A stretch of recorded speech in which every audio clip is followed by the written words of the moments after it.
Por que Deus disse não? Aí eu tenho que olhar pra minha vida, né? Eu tô preparada? Yes, yes. É, porque Deus não vê o hoje. É igual nós iniciamos aqui. Deus vê o amanhã, o futuro. Ele não vê o que você tem, ele vê o que você vai se tornar. Então, o não de hoje é o sim de Deus Ingrid, amanhã. o silêncio de Deus.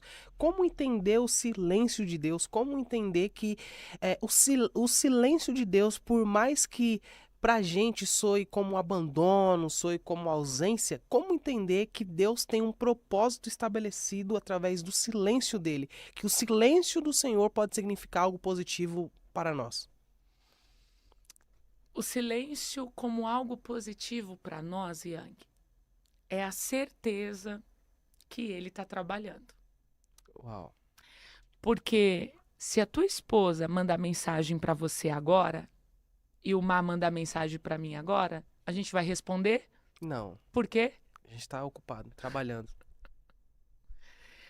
Então, se tá orando e Deus não está respondendo, pode ter certeza que ele está trabalhando nessa situação, nesse mistério.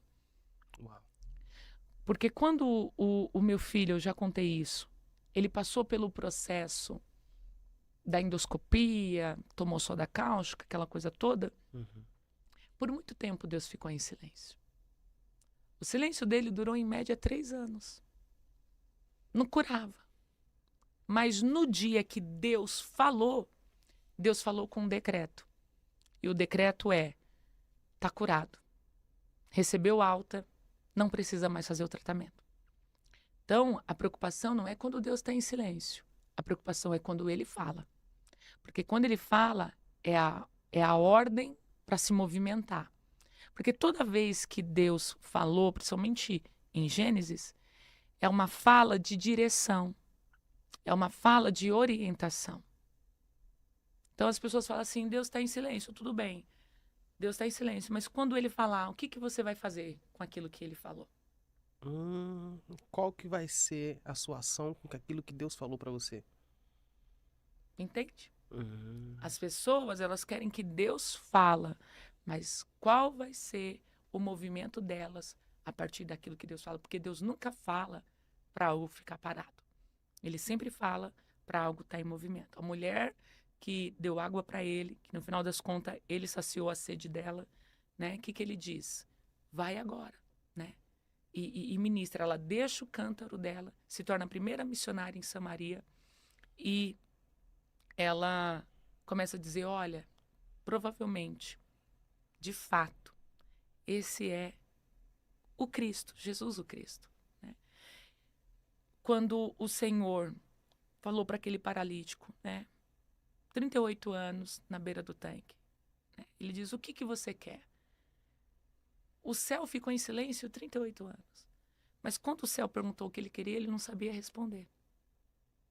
Então, às vezes, é Deus nos dando a oportunidade da gente também aprender a pedir. Tem gente, Yang, que está pagando preço porque pediu errado, de maneira errada e equivocada. E quando que eu sei que eu estou pedindo errado? Quando o que você está pedindo não está alinhado com o que Deus quer.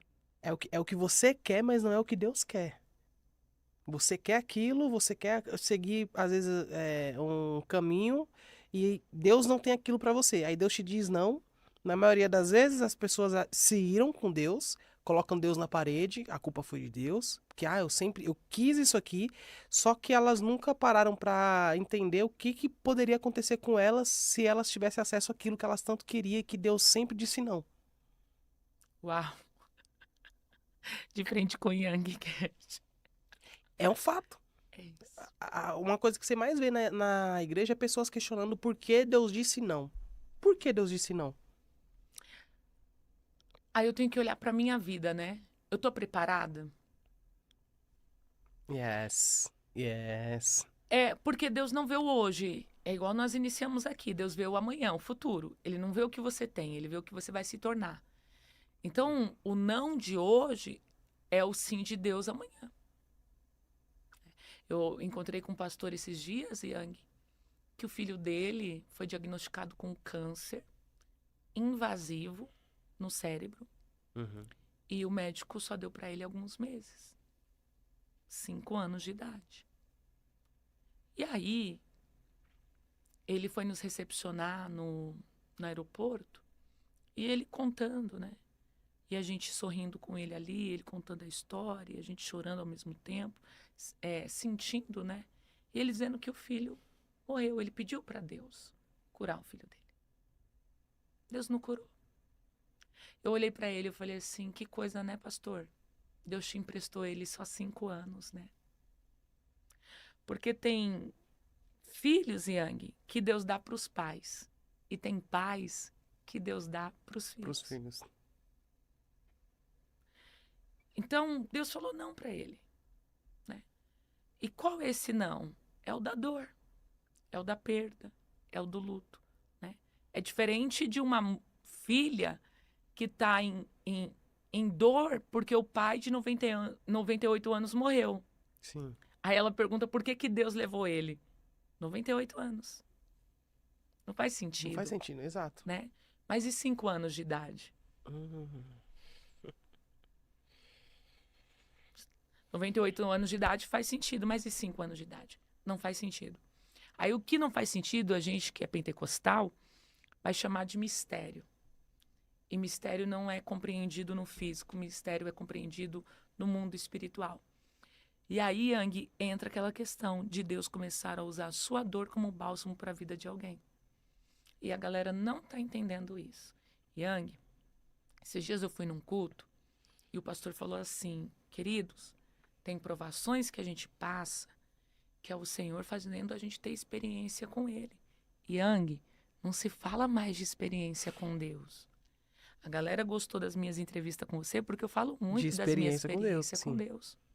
Sabe? Nada contra. Precisamos de pessoas da área da saúde emocional, Sim, sim. pessoas que vão nos ensinar com autoajuda, Sim. né? Coaches, mentores. Eu dou mentoria, dou curso, mas nada mais do que a gente ter a nossa experiência com Deus.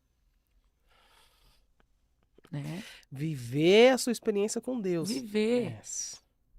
Gente, tem coisa que é experiência com Deus, não tem explicação. Sim. Yang, eu vou falar pausadamente e baixinho aqui, Vai. para alguém que está nos ouvindo entender. Porta fechada, relacionamento acabado, vida financeira abalada. Não é porque às vezes você está em pecado. É porque Deus só quer se apresentar para você de uma maneira diferente. Uau. Porque sem guerras não tem vitória. Yes. Não é porque você está fazendo errado. Porque às vezes você vai falar assim, eu estou fazendo tudo certo. Tudo certo, mas... E por que isso daqui não está indo? Tá dando errado. É só para ter experiência com Deus. É para ter intimidade com Deus. Não é pra morte. Não é para morte. Não é para vergonha. Não é para humilhação. Uau. É para ter experiência com Deus. Yang, cá para nós. Vamos ser sinceros. Eu não sei você, mas às vezes quando as coisas melhoram, a minha intensidade de oração diminui. Diminui.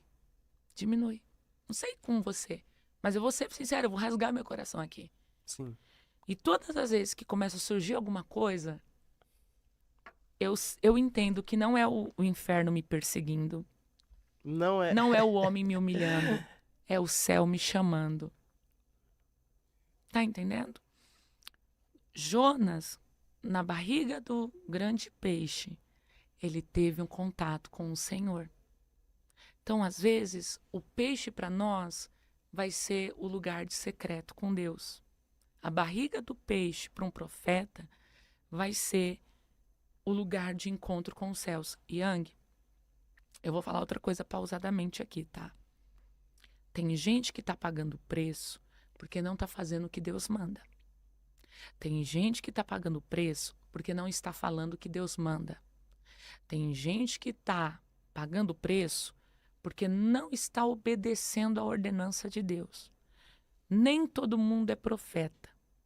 Todo profeta de Deus, eu falo isso debaixo de muito temor e tremor, ele não é normal. O que é normal?